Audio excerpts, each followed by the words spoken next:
भाभी जाग उठी। करुणा बचपन से ही कामकाज में निपुण है। वहीं अरुणा दिन भर बस अपने मेकअप में लगी रहती है। घर के कामकाज से उसका दूर दूर तक कोई नाता नहीं है। जहां अरुणा गोरी चिट्टी है, वहीं करुणा सांवली है। फिर भी अरुणा करुणा से जलती है और करुणा अरुणा को एक आंख नहीं भाती। अरुणा हमेशा करुणा की बेइज्जती करती रहती है और चाहती है कि कोई भी उसकी ओर देख ना पाए। एक रोज करुणा को लड़के वाले देखने आते हैं। काली कलूटी कहीं की, इसे तो कोई पसंद ही नहीं करेगा। किस्मत फूटी होगी जो इस करिया को लेकर जाएगा। चुप कर अरुणा, मेरी करुणा बहुत भागो वाली है। इसे राजकुमार जैसा दूल्हा मिलेगा, देख लेना। शर्म नहीं आती तुझे अपनी ही बहन को ऐसा बोलते हुए? मुझे तो डर है कि तेरी शादी के बाद तेरा पति तुझे यहाँ लाकर छोड़ ना जाए।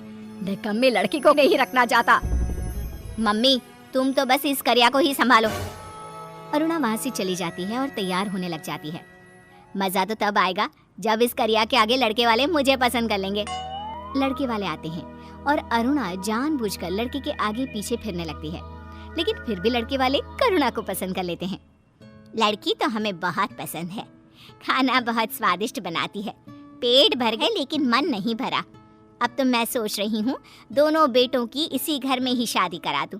जब बड़ी में इतने गुण हैं तो छोटी को देखने की जरूरत ही नहीं होगी। बहन जी, मैं अपने दोनों लड़कों के लिए आपकी दोनों लड़कियों को पसंद करती हूँ। आपने तो मेरी सारी चिंता ही दूर कर दी। अरुणा और करुणा की शादी धूमधाम से एक ही दिन हो जाती है। अब तक जो बहनें थी आज देवरानी जेठानी बन जाती है। करुणा है कि अरुणा अब सुधर जाएगी, लेकिन उसकी जलन कम होने की जगह और बढ़ जाती है। पार्वती भी अरुणा के लक्षण देख उसे पसंद नहीं करती। एक रोज पार्वती गुस्से में अरुणा से कहती है, क्या सोचा था और क्या निकली? दिन भर ये लिपा पोती करने से ही तू सुंदर नहीं लगेगी। कुछ सीख मेरी करुणा से कि घर कैसे संभाला जाता है। मैंने तो तुझे करुणा को देखकर पसंद किया था, मती मारी गई थी मेरी। मम्मी जी, मैं कुछ भी कर लूं आपको तो पसंद आने वाला ही नहीं है। अरुणा तम-तमा से चली जाती है। कुछ दिनों बाद पार्वती अपने दोनों बेटों को बुलाकर कहती है, अजय विजय, मैं आज से इस घर की बागडोर करुणा के हाथ में सौंपती हूँ। इस घर में अब जो कुछ होगा वो करुणा के इशारे पे होगा। ये सब सुनकर अरुणा बर्दाश्त नहीं कर पाती और उसी रात करुणा के कमरे में चली जाती है। तुम यहाँ इतनी रात को, कोई बात है क्या? तुम खुद को क्या समझती हो? पहले माँ फिर मेरी सास, सबको अपने बस में कर लिया है तुमने। मेरा जीना हराम कर दिया है। अब तुम्हें इस दुनिया को अलविदा कहना होगा। अरुणा करुणा का गला दबा देती है और उसे अपने घर के पीछे वाले गार्डन में गाड़ देती है। पार्वती और बाकी सभी लोगों को लगता है कि करुणा उन लोगों को छोड़कर कहीं चली गई है। करुणा के जाने से पार्वती की हालत नाजुक हो जाती है और घर की बागडोर अरुणा के हाथ में आ जाती है। अब ये बुढ़िया भी जाए, रहा सहा कांटा भी निकल जाएगा। कुछ दिनों बाद पार्वती भी मर जाती है और अरुणा की खुशी का ठिकाना नहीं रहता। अरुणा अजय के साथ बहुत बुरा व्यवहार करती है, उसे खाने तक नहीं देती। दिन यूं ही पार होने लगते हैं। एक रोज अजय करुणा की तस्वीर के आगे रोने लगता है।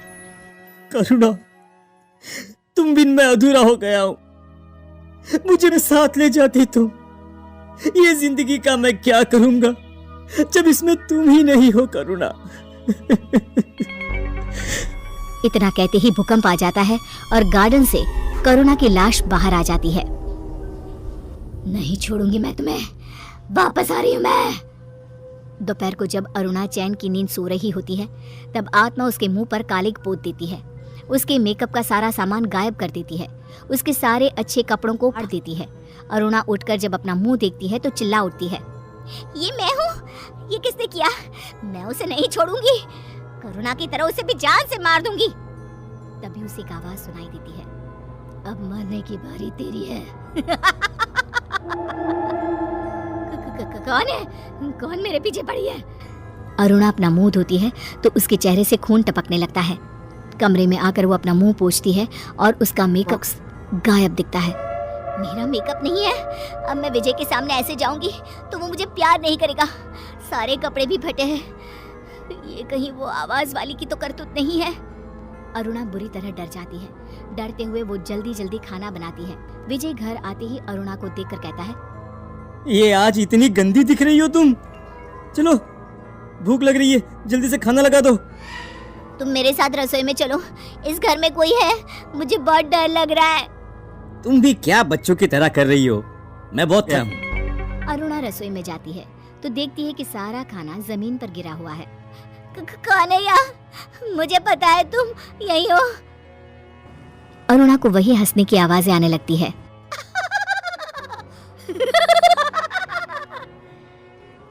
और अरुणा के गाल पर चटाचट थप्पड़ बरसने लगते हैं।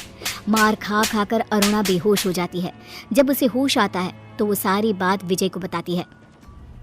अरे तुम्हारी शक्ल के साथ साथ तुम्हारी अकल भी घास चरने चली गई है। कुछ भी बोल रही हो हैं?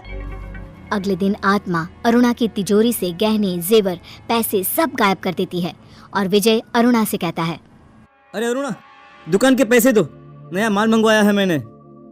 अरुणा पैसे निकालने के लिए तिजोरी खोलती है तो हे भगवान, क्या करूं? तिजोरी तो खाली पड़ी है। अरे तुमने सारे पैसे अपने सजने संवरने में ही बर्बाद कर दिए हैं और अभी ड्रामा कर रही हो। आत्मा अरुणा की नाक में दम कर देती है, उसकी जिंदगी में ही मचा देती है।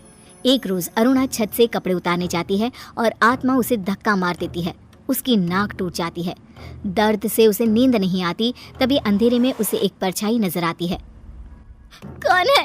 कौन है? मुझे पता है तुम वही हो जो इस घर में ये सब कर रही हो। परछाई गायब हो जाती है। अरुणा भागती हुई इधर उधर उसे देखने लगती है। आत्मा करुणा की तस्वीर के सामने जाकर खड़ी हो जाती है। विजय अरुणा को ढूंढने लगता है और विजय की आवाज सुन अजय भी वहां आ जाता है। तुम करिया, मरने के बाद भी तुम्हें शांति नहीं मिली क्या? इस बार तो मैं ऐसी जगह भेज दूंगी कि तू दोबारा आ ही ना पाए। आत्मा अरुणा को मार मार कर अधमरा कर देती है। तुमने मेरी अच्छाई का गलत फायदा उठाया। बहन के नाते मैंने सब कुछ किया, लेकिन तुमने मेरे साथ क्या किया? आत्मा अरुणा का गला दबाने लगती है, लेकिन विजय उसे रोक लेता है। भाभी, भाभी मुझे माफ कर दो, मैं तुम्हें बचा नहीं पाया। अरे गिरी हुई लड़की को मार दोगी तो इसे तो आराम से मुक्ति मिल जाएगी। इसे जिंदा छोड़ दो। और सुनो, मैं तुमसे सारे रिश्ते खत्म करता हूँ अरुणा। निकलो, निकलो मेरे घर से। दर दर जब तुम भटकती रहोगी तब तुम्हें जाकर अपनी इस गलती का एहसास होगा। निकलो यहाँ से। विजय एक बेटे की तरह करुणा की लाश को दाह संस्कार कर देता है। करुणा की आत्मा को शांति मिल जाती है। विजय दूसरी शादी कर अपना घर बसा लेता है और सबसे जलने वाली अरुणा इसी तरह